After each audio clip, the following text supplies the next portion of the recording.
What's up, everybody? Drum roll, please. Announcing our 2024 e-bike of the year, the Santa Cruz Heckler SL.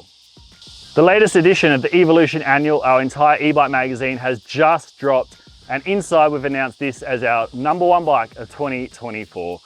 We've spent a bunch of time reviewing this bike, Scott in particular. We've surveyed all of our staff to put in their votes for the #1 bikes of the year in each category, and this thing is crowned the winner overall. So Scotty, why is the Heckler SL taking the top prize?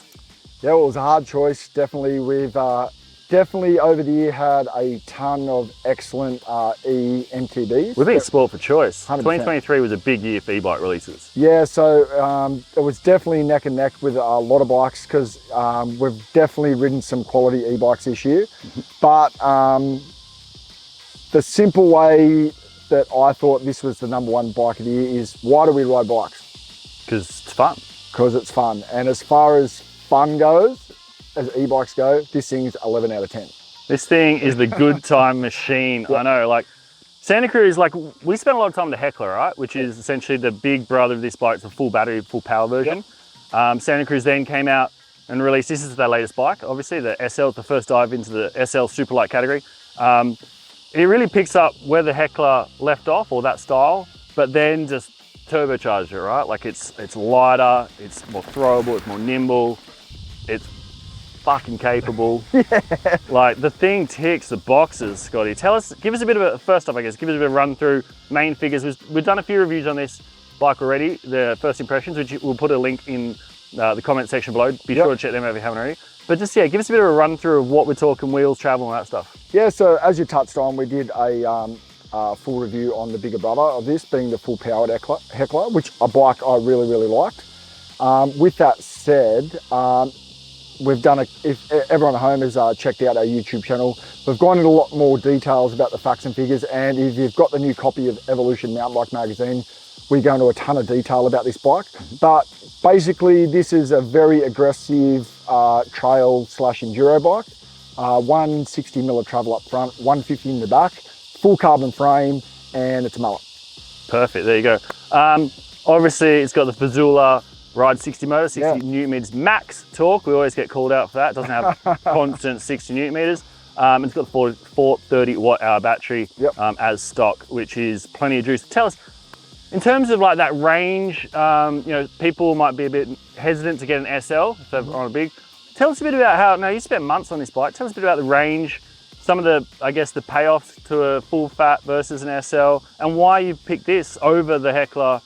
If you had to, like, you know, spend your own money and get one, this is actually just nudging ahead of that one. Yeah, so, you know, power to weight. So this thing's an extra large, it's 18.5 kilos. That's a lot. Yeah, it's 430 watt battery, and obviously the Ride 60 Newton meters of torque. So number of different settings on it. So you can definitely conserve your battery life because it is so light and it pedals so well, even with the battery turned off.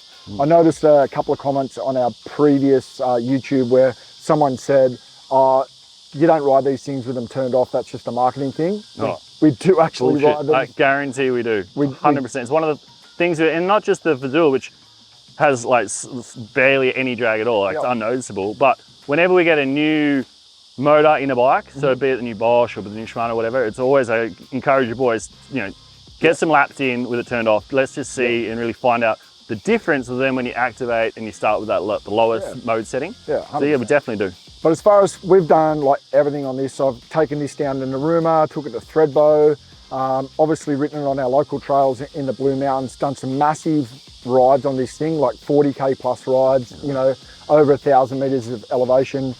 So battery life was really a no-brainer. Sure, you do keep a little bit more of an eye on your battery life in comparison to a full, you know, powered e-bike, but it's not really what it's designed for. I mean, this thing is purely a fun, go out, have a rip and a tear, go on some trail rides, bomb some descents, jack of all trades, do it all. It's got the planted characteristics of a regular e-bike, however, the playful characteristics of your naturally aspirated whip, put it that way. And it's a nice segue. When you talk about natural aspirated whips, how many people have commented like, that's not an e-bike?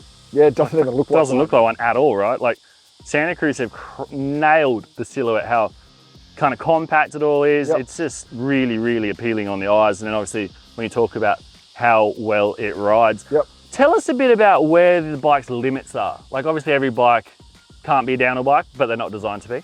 But like in terms of versatile, in terms of the nature and characteristics of the bike and where it gets over its head, like how capable is this thing? Yeah, it's super capable. I mean, and obviously that comes a lot down to where you ride and obviously, you know, how well you ride. I mean, everyone's got their different skill sets and their different strengths and weaknesses. Sure, on some of our super heavy, gnarly lines on some of the downhill tracks, you know, you're working hard on one of these things, but that's not what it was designed for. So, as I said, big trail rides, you can still go bomb the descents, but corners, jumps, you know, all those really fun jibby elements that you really like on your, you know, your non-powered, naturally aspirated whips, you've got that in an e-bike. Mate, it's like, why wouldn't you have it? Why wouldn't you? Mate, It's that's exactly right. What we said before, why do we ride bikes? Having fun. How fun is riding up a hill, like dying? Dude. Not fun. Dude, I love riding my regular bikes, as we all do. Yeah, I absolutely love This it. just takes out all of the shitty bits. Yeah, but dude, if this is the way, and I've said this before, if this is the way that e-bikes are headed, and they maybe get a little bit more torque and a little bit more battery life in them, and they're, you know, 18 odd kilos, all those naysayers at home will be eating humble pie because they're all going to own one. Well, there you have it, ladies and gentlemen. That's our crystal ball looking into the future, and it's telling you right now what we are considering the #1 bike, e-bike, on the market for SL and all. This thing has proven itself, and then some. I think Santa Cruz have done a bloody good job. It's definitely a bike we don't want to give back. 100%. So yeah, Scotty, thanks a bunch for chatting to us again about this bike. For plenty more e-bike content and regular bike content, keep an eye on our channel. Be sure to like and subscribe. Any comments you want to ask us about this bike, we'll be monitoring it. Pop them below. We'll come back to some answers. Cheers. You.